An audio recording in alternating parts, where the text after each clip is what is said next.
Magandang buhay mga bata! Ako si Teacher Paul, ang iyong makakasama sa araw na ito. Mga bagong aralin ating tatalakayin, may mga kwento at impormasyon din iyong matututuhan dito lang sa Aralin Panlipunan 4. Mga bata, ang pag-aaralan natin ngayon ay tungkol sa ang pambansang awit at watawat bilang sariling pagkakakilanlan. Layunin na ipapaliwanag ang kalagahan at kaugnayan ng mga sagisag at pagkakakilanlang Pilipino. Mga alituntunin sa ating klase. Una, umupo ng maayos habang nagkaklase at iwasan ang tumayo.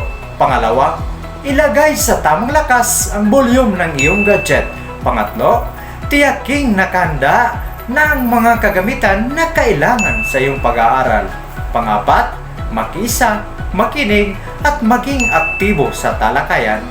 Panglima, makinig sa mga panoto. Halina't magbalik-aral. Handa na ba kayo? Panoto, iguhit ang masayang mukha kung ang payag ay ginagawa mo at malungkot na mukha kung ang pahayag ay hindi mo ginagawa. Para sa unang bilang, tinatapon ko sa tamang tapunan ang aking mga basura dahil alam kong ang basurang itinapon ko kung saan-saan ay babalik din sa akin. Ano ang tamang sagot? Mahusay. Ang tamang sagot ay masaya. Pangalawang bilang.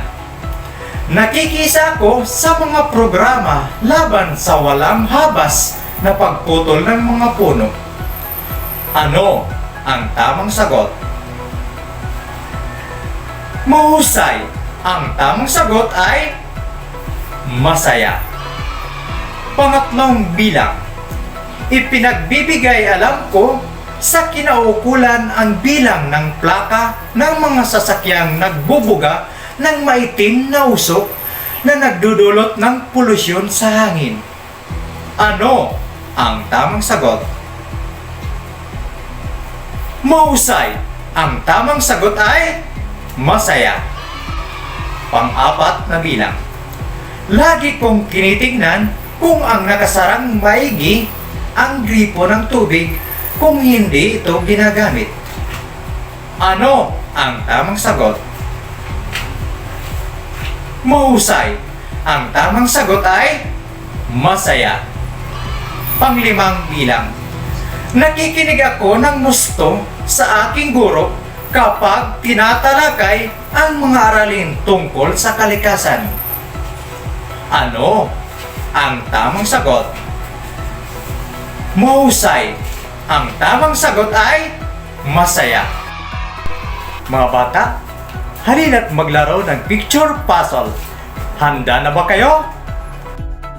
Paano to? Buuin nyo ang picture puzzle.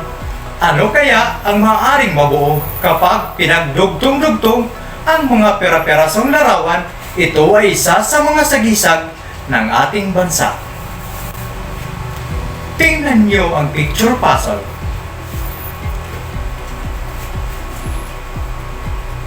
Kung ganito ang sagot ninyo, mahusay, kayo ay tama. Ang tamang sagot ay watawat ng Pilipinas. Mga bata, halina't maglaro ng hulawit. Handa na ba kayo? Paano to? Hulaan mo kung sa anong awit palaging naririnig o maririnig ang mga pareralang ito. Isulat ang pamagat ng awit.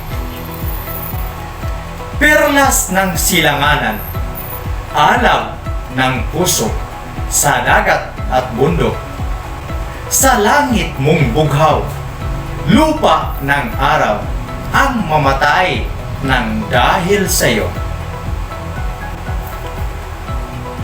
Mahusay. Ang pamagat nito ay lupang hinirang, ang ating pambansang awit. Mga bata, halina't sabayan nyo kami sa pag-awit. Handa na ba kayo? ating awitin ang ating pabansang awit. Awitin natin ito ng buong puso.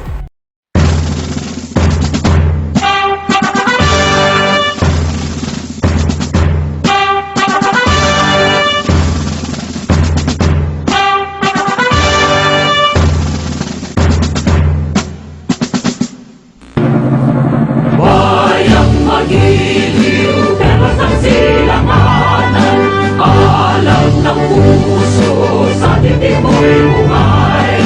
Lupang hinirang, buya ka ng magiliw, sa manlulupit, di ka masisingil. Sa dagat at bundok, sa simoy at sa langit mo kamay, ay ilang ang tula at awit sa paglayang nilalaan. Ang isang ng watawat mo'y nagumpay na nagiging. Ang bituin at araw niya kailan papalit magdidilim. Kung palang araw ng maraming pagsakang, mayayangin sa likod. Aming ligaya naman may mamagin, at namatay ng dahil sa'yo.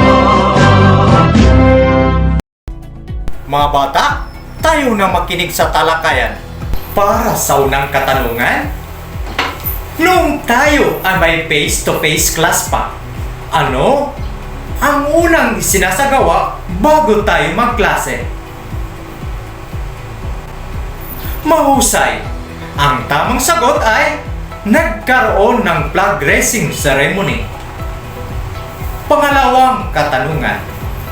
Alam nyo ba ang mga bagay na dapat nating ginagawa habang tayo ay nagdaraos ng flag raising ceremony? Mahusay! Ang tamang sagot ay nakatayo ng tuwid at ang kamay ay nasa dibdib. Pangatlo, paano mo may pakita ang respeto sa ating pambansang awit at watawat? Mahusay! Ang tamang sagot ay inaawit ng maayos o tama ang lupang hinirang. Sumasali ka ba sa pagtataas ng watawat at pag-awit ng lupang hinirang? Ano ang nararamdaman mo tuwing inaawit mo ang lupang hinirang? Mahusay, mga bata. Magaling. Lupang hinirang. Isang atas sa lahat ng pampublikong paaralan ang pagsali ng bawat mag-aaral sa pagtataas ng watawat o flag ceremony tuwing araw ng Lunes. Lupang hinirang ang pamagat ng pambansang awit ng Pilipinas. Isinasalaysay ng awit ang pakikipaglaban ng mga Pilipino para sa kalayaan. Ipinahayag din ito ang pagmamahal sa bayan at ang kahandaang ipagtanggol ito sa anumang pagkakataon. Ang himig ng pambansang awit ng Pilipinas ay ginawa ng pianistang si Julian Felipe sa kahilingan ni General Emilio Aguinaldo, pinamagatang Marcha Filipina Magdalo, ang orihinal na komposisyon. Ginawang opisyal na liriko ng pambansang awit ang Tulang Pilipinas noong 1899. Si Jose Palma ay isang batang sundalo na sumulat ng Tulang Pilipinas. Tinugtog ito sa unang pagkakataon, isang araw bagong pagdeklara ng kasarinlan sa harap ng mga pinuno ng revolusyon na nagkaisang aprobahan ito.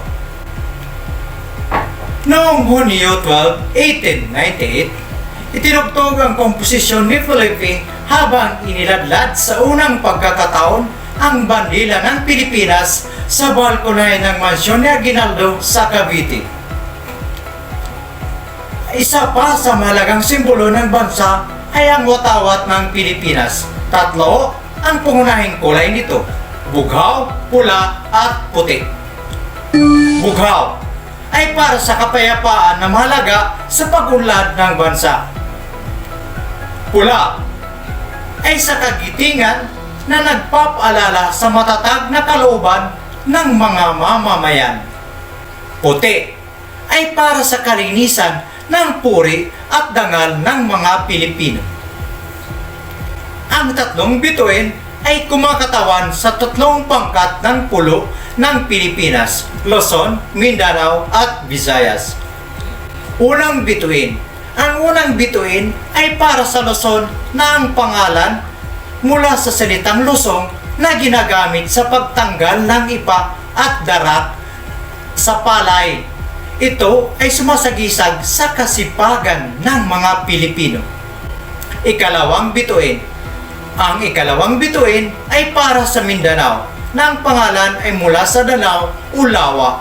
Ito ay sumasagisag sa tungkulin ng mga Pilipino na pangalagaan at ingatan ang kalikasan gaya ng yamang tubig ng Pilipinas. Ikatlong bituin. Ang ikatlong bituin ay para sa pulo ng Visayas na ang pangalan ay mula sa salitang masaya. Ang araw sa gitna ng tatsulok ay sumisimbolo sa kaliwanagan ng isipan. Ang walong sinag naman ay kumakatawan sa walong lalawigan na unang nagimagsik upang ipagtanggol ang kalayaan ng bayan. Maynila, Bulacan, Pampanga, Nueva Ecija, Bataan, Laguna, Batangas at Cavite. Ang watawat ng Pilipinas ay dinisenyo ni Emilio Aguinaldo. Ito ay unang tinahi sa loob ng 5 araw sa Hong Kong nina Marcela Agoncillo, Lorenza Agoncillo at Delfina Herbosa Natividad. Ang nagtahi ng watawat ng Pilipinas sa Hong Kong, una, Marcela Agoncillo, pangalawa, Lorenza Agoncillo, pangatlo, Delina Herbosa Natividad. Bilang karagdagang impormasyon, narito ang mga batas na nauukol sa paggamit ng watawat ng Pilipinas. Philippine 8491 o ang Flag and Heraldic Code of the Philippines, ang batas na nagbibigay sa atin ng alituntunin tungkol sa paggalang at pagrespeto sa bandila at pambansang awit. Ginugunita ang Mayo 28 bilang National Flag Day dahil sa pagbabalik ni Emilio Aguinaldo mula sa Hong Kong. Nagwagi siya laban sa Alapan, Imus, Cavite. Bilang pagdiriwang sa tagumpay na ito, iniwagayway sa Kawit, Cavite ang bandila ng Pilipinas sa unang pagkakataon. Executive Order 179, isang batas nilagdaan ni Pangulong Fidel V. Ramos na hinihikayat na maglagay ng mga bandila sa lahat ng pampublikong tanggapan at lugar mula Mayo 28 simula ng National Flag Day hanggang Hunyo 12. Bawal ang mga sumusunod. Huwag gamitin na pangbalot sa mesa, sa dingding, bubong o kahit sa anong bagay. Huwag gawing banner, huwag ihampas o ipalo. Huwag gawing tatak, logo at disenyo sa mga industrial, komersyal at agricultural. Mga bata, halina't magsagot ng mga pagsasanay. Handa na ba kayo? Panuto. Punad ng mga nawawalang liriko ang pambansang awit ng Pilipinas. Lupang hinirang, bayang magiliw, perlas ng blank. Alab ng puso, sa dibdib mo'y buhay. Lupang hinirang, duyang ka ng blank. Sa manlulupig, di ka pasisiil. Sa blank at bundok, sa simoy at sa langit mong bughaw. May dilag ang tula at awit sa paglayang blank. Ang kislap ng watawat, muy, blank na nagniningning. Ang bituin at araw niya, kailan pa may di blank, lupa ng blank ng luwalhatit pagsinta. Buhay ay langit sa blank mo.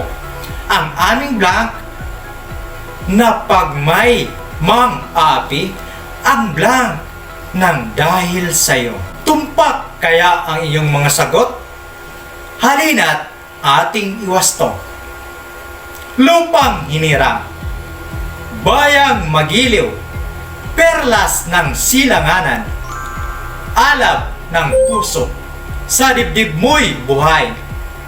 Lupang hinirang, duyang ka ng magiting, sa manlulupig, di ka pasisiil, sa dagat at bundok, sa simoy at sa langit mong bugaw, may dilag ang tula at awit sa paglayang minamahal.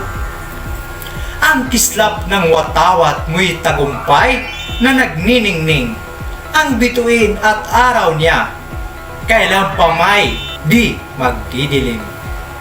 Lupa ng araw, ng luwalhatit pagsinta, buhay ay langit sa piling mo, aming ligaya, na pag may mang-api ang mamatay ng dahil sa'yo. Magaling mga bata, mahusay, panuto, gumuhit ng watawat sa loob ng unang kahon at kulayan ito. Pagkatapos, isulat kung ano ang mga kahulugan sa simbolo ng watawat sa ikalawang kahon.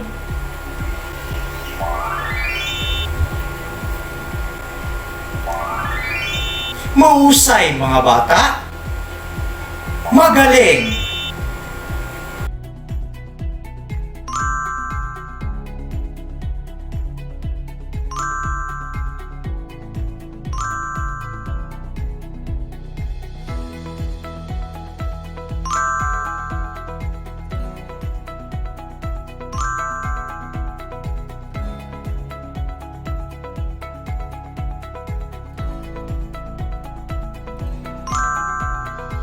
Mahusay mga bata, magaling.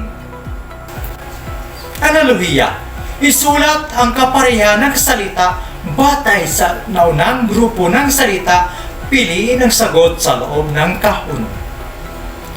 Emilio Aguinaldo. Kaliwanagan ng isipan, Julian Felipe, watawat, Luzon, Visayas at Mindanao, balkonahin ni General Emilio Aguinaldo. 3. Kagitingan, Luzon, Masaya. Unang bilang, bughaw, kapayapaan, pula, blank. Pangalawa, Mindanao, Danau, Luzon, blank. Pangatlo, 8 sinag ng araw, 8 lalawigang nagimagsik, 3 bituin, blank. Pang-apat, disenyo, blank. Tumahi, Delfina Herbosa, Natividad, Marcela Agoncillo at Lorenza Agoncillo. Pang-5, blank, kulay, 3 bituin. Pang-6, blank, sagisag ng bansa, lupang hinirang, pambansang awit. Pang-7, pagtahi, Hong Kong, pagwagayway, blank. Pang-8, Jose Palma, sumulat ng titik, blank, naglapat ng tugtog o musika. Pang-9, Luzon, kasipagan, Visayas, blank. Pang-10, sinag ng araw, naghimagsik, araw sa gitna ng tatsolok, blank. Ikalawang gawain, panuto. Alin sa mga sumusunod na kalagayan ang nararapat mong gawin upang maipakita ang pagpapahalaga sa pambansang awit at watawat ng Pilipinas bilang mga sagisag ng ating bansa? Lagyan ng boom ang bilang kung wastong gawin at panes kung hindi. Unang bilang, magpapatuloy ako sa paglalakad habang inaawit ang pambansang awit. Pangalawa, ilalagay ko ang aking kanang kamay sa may dibdib habang inaawit nang madamdamin ang lupang hinirang. Pangatlo, hindi ko tatanggalin ang suot kong sombrero kahit may flag ceremony sa aming paaralan. Pang-apat, itutuloy namin ang magkakaibigan ang kwentuhan habang itinataas ang watawat ng Pilipinas sa aming paaralan. Panglima, tatayo ako ng tuwid habang sinasambit ng mataimtim ang panunumpa sa watawat ng Pilipinas. Pang-anim, tiklupin ko ng maayos ang watawat pag uwian na ng hapon at itatago ko sa tamang taguan. Pang-pito, aawitin ko ng maayos at may damdamin ang lupang hinirang. Pang-walo, irarap ko na ang pag-awit ng lupang hinirang. Pang-siyam, iingatan ko na huwag sumayad o bumagsak sa lupa ang watawat. Pang-sampo, lagi kong pahalagahan ang paghihirap ng mga ninuno upang makamit ang kalayaan. Mga bata, mayroon kayong 2 minuto upang sagutan ang mga pagsasanay. Tumpak kaya ang inyong mga sagot? Halina't ating iwasto. Para sa unang gawain, bughaw, kapayapaan, pula. Ang tamang sagot ay Kagitingan. Pangalawa, Mindanao, Danao, Luzon. Ang tamang sagot ay Luzon. Pangatlo, 8 sinag ng araw, 8 lalawigan na gimagsik, 3 bituin. Ang tamang sagot ay Luzon, Visayas at Mindanao.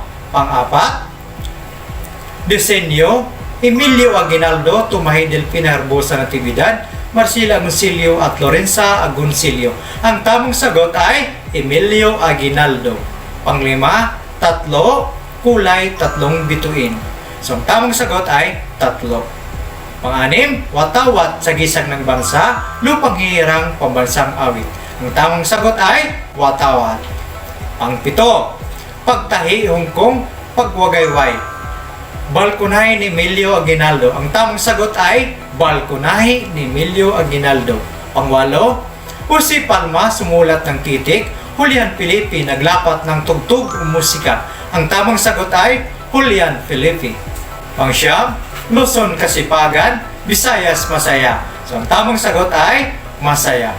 Pang-sampo, sinag ng araw, naghimagsik, araw sa gitna ng tatsulok. Ang tamang sagot ay kaliwanagan ng isipan. Dumako naman tayo sa ikalawang gawain. So, unang bilang, magpatuloy ako sa paglalakad habang inaawit ang pambansang awit. Ang tamang sagot ay panis. Pangalawang bilang, ilalagay ko ang aking kanang kamay sa may dibdib habang inaawit ng madamdamin ang lupang hinirang. Ang tamang sagot ay boom. Pangatlong bilang, hindi ko tatanggalin ang suot kong sombrero dahil may flag ceremony sa aming paralan. Ang tamang sagot ay panis. Pang-apat na bilang, itutuloy namin magkakaibigan ang kwentuhan habang tinataas ang watawat ng Pilipinas sa aming paralan. Ang tamang sagot ay panis. Pang-lima, tatayo ako ng tuwid habang sinasambit ng mataimtim ang panunumpa sa watawat ng Pilipinas. Ang tamang sagot ay boom. Pang-anim, tiklupin ko ng maayos ang watawat pag uwian na ng hapon at itatago ko sa tamang taguan. Ang tamang sagot ay boom. Pang-pito, awitin ko ng wasto at may damdamin ang lupang hinirang. Ang tamang sagot ay boom. Pang-walo, irarap ko ang pag-awit ng lupang hinirang. Ang tamang sagot ay panis. Pang-siyam, iingatan ko na huwag sumayad o bumagsak sa lupa ang watawat. Ang tamang sagot ay boom. Pang-sampo, lagi kong pahalagahan ang paghihirap ng mga ninuno upang makamit ang kalayaan. Ang tamang sagot ay boom. Nagustuhan niyo ba ang ginawa? Madali ba ang ginawa? Bakit kaya ito naging madali?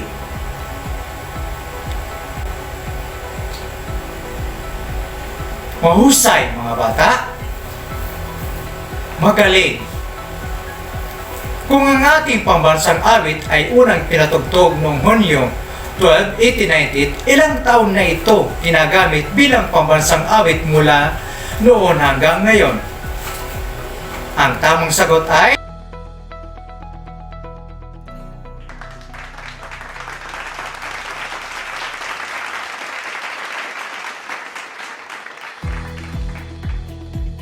panuto. Isulat ang fact kung ang mga kaisipan ay nagpahayag ng kalagahan at kaugnayan ng watawat at pambansang awit sa pagkakinalang Pilipino, at bluff naman kung hindi. Unang bilang, ang mga sagisag na watawat at pambansang awit ay parehong sumisimbolo sa kalayaan ng Pilipinas. Ito ba ay fact o bluff? Mahusay. Ang tamang sagot ay fact. Pangalawang bilang, walang kaugnayan ang mga sagisag na watawat at pambansang awit ng Pilipinas sa pagkakilanlang Pilipino. Ito ba ay fact o bluff? Mahusay. Ang tamang sagot ay bluff. Pangatlong bilang, ang watawat ay pinakamahalagang sagisag ng ating bansa. Ito ba ay fact o bluff? Mahusay. Ang tamang sagot ay fact. Pang-apat na bilang, ipinahayag ng pambansang awit ng Pilipinas ang pagmamahal sa ating bayan. Ito ba ay fact o bluff? Mahusay. Ang tamang sagot ay fact. Pang-limang bilang, sa mga sagisag na ito, nakikilala ang ating pagiging Pilipino. Ito ba ay fact o bluff? Mahusay. Ang tamang sagot ay fact. Ang pambansang awit at watawat ay mga sagisag ng ating bansa. Ang mga pambansang sagisag ay dapat nating ipagmalaki. Nakikilala ang ating bayan dahil sa kanyang mga sagisag. Panuto. Piliin ang letra ng tamang sagot. Unang bilang, ang may akda ng himig ng pambansang awit ng Pilipinas. Letrang A, Juan Luna. Letrang B, Jose Palma. Letrang C, Julian Felipe. Letrang D, Apolinario Mabini. Ano ang iyong sagot? Ang tamang sagot ay letrang C, mahusay. Pangalawang bilang, ang pinakaunang pamagat ng ating pambansang awit. Letrang A, Marcha Filipina Magdalo. Letrang B, Marcha Nacional Filipina. Letrang C, Filipinas. Letrang D, Lupang Hinirang. Ano ang iyong sagot?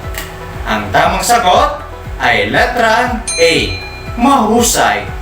Pangatlong bilang, unang araw ng pagpatugtog ng pambansang awit ng Pilipinas. Letrang A, Hulyo 4, 1946. Letrang B, Hunyo 12, 1898. Letrang C, Nobyembre 30, 1898. Letrang D, December 30, 1896. Ano ang iyong tamang sagot? Ang tamang sagot ay letrang B, mahusay. Pang-apat na bilang, isang batang sundalo na sumulat ng liriko ng Lupang Hinirang. Letrang A, Juan Luna. Letrang B, Jose Palma. Letrang C, Julian Felipe. Letrang D, Apolinario Mabini. Ano ang iyong sagot? Ang tamang sagot ay letrang B, mahusay. Panglimang bilang, isang tula na ginawang opisyal na liriko ng pambansang awit. Letrang A, Filipino. Letrang B, Ang Bayan Ko. Letrang C, ang Pilipinas. Letrang D, Pilipinas. Ano ang iyong sagot? Ang tamang sagot ay letrang D, mahusay. Mga bata, atin ang kopyahin ang takdang aralin. Handa na ba kayo? Panuto. Sagutin ang tanong na nasa ibaba. Bakit mahalaga ang pambansang awit at watawat bilang mga sagisag ng bansa? Kahanga-hanga mga bata, napagtagumpayan naman ninyo ang mga gawain natin ngayon. Dahil dyan, bibigyan ko kayo ng 5 stars. Muli, ako po ang iyong guro sa Aralin Palipunan 4 na nagsasabi na mag-aral ng maigi para buhay ay bumuti. Paalam! Hanggang sa susunod!